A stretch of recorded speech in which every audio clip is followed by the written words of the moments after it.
Hi there, Stuart Sain here, sports therapist. I hope you're all doing well. In today's video, we're going to talk about two common types of arthritis, osteoarthritis and rheumatoid arthritis. Now, while both cause joint pain and stiffness, they're fundamentally different in terms of the cause, symptoms and treatment. So without further ado, let's dive in.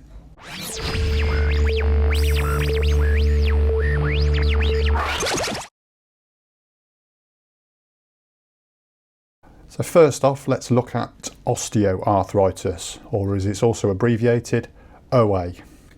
Now, OA is the most common type of arthritis and is often referred to as the wear and tear arthritis. It happens when the protective cartilage that cushions the ends of the bones wears down over time, and this can lead to pain, stiffness and reduced range of motion. Osteoarthritis typically affects the weight-bearing joints like the knees, hips and the spine, but it can also affect the hands too. It's most common in older adults, though it can develop earlier in life, especially if there has been a joint injury or overuse. The risk factors for OA include aging, obesity, diet, previous joint injuries and repetitive joint use. So what is rheumatoid arthritis? Rheumatoid arthritis is different altogether, as it's an autoimmune disease, meaning that your immune system mistakenly attacks your own body. In this case, it targets the lining of the joints called the synovium, and this causes inflammation, swelling and pain, and over time it can damage the cartilage and the bone within the joint.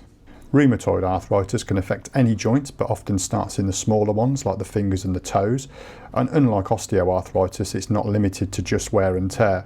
It's a systemic condition. This means it can also affect other parts of the body like the skin, eyes, lungs and even the heart.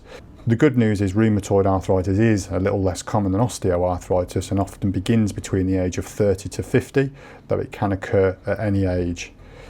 It's more common in women than men and has a genetic component, so family history can play a role.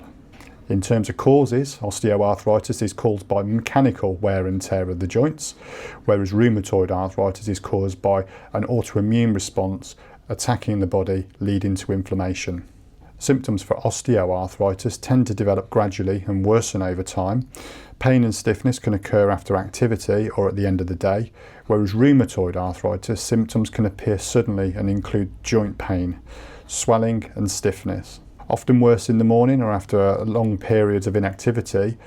Rheumatoid arthritis may cause fatigue, fever and general malaise, so feeling unwell for no apparent reason. Osteoarthritis often affects individual joints and is asymmetrical, so one knee or hip may be worse than the other, whereas rheumatoid arthritis tends to affect joints symmetrically, so both hands, wrists or knees all hurt at the same time. With regards to inflammation, inflammation is typically mild or absent in osteoarthritis, where in rheumatoid arthritis inflammation is a key feature and is often severe. The systemic impact of osteoarthritis is normally localised to the joint, whereas rheumatoid arthritis can affect the joint, organs and other tissues. For diagnosis, both conditions may involve a physical exam. Imaging like X-ray or MRI can be used, along with blood tests. However, rheumatoid arthritis can be confirmed with a specific blood test where we look for markers such as the rheumatoid factor, RF, or the anti-CCP antibodies test, which are not present when osteoarthritis is a suspicion. For treatment of osteoarthritis, the management focuses on relieving symptoms and slowing the progression. This includes physical therapy, pain relievers, anti-inflammatory medications, and sometimes joint replacement surgery. Lifestyle changes like weight management, diet, and introducing low-impact exercises are also key. Rheumatoid arthritis treatment, on the other hand, aims to reduce inflammation, slow the disease progression, and prevent joint damage. And this often involves disease-modifying anti-rheumatic drugs, corticosteroids, along with physical therapy. In summary, while osteoarthritis and rheumatoid arthritis both affect the joints, they're very different conditions. Osteoarthritis is primarily a mechanical issue caused by wear and tear, while rheumatoid arthritis is an autoimmune disease driven by inflammation. Understanding these differences is important for an accurate diagnosis and for treatment then to be effective. Now, thanks for watching the video. If you like what you see, don't forget to like and subscribe to the Sports Therapy channel. That way you'll keep up to date with all the latest videos. We've been a little bit overdue since the last one, so I hope to be sort of putting out some regular content. If there's any videos you'd like to see me cover on the Sports Therapy channel, then don't hesitate to get your requests in. But other than that, like I say, don't forget to like and subscribe, and take it easy, and we'll see you on the next one. Bye for now.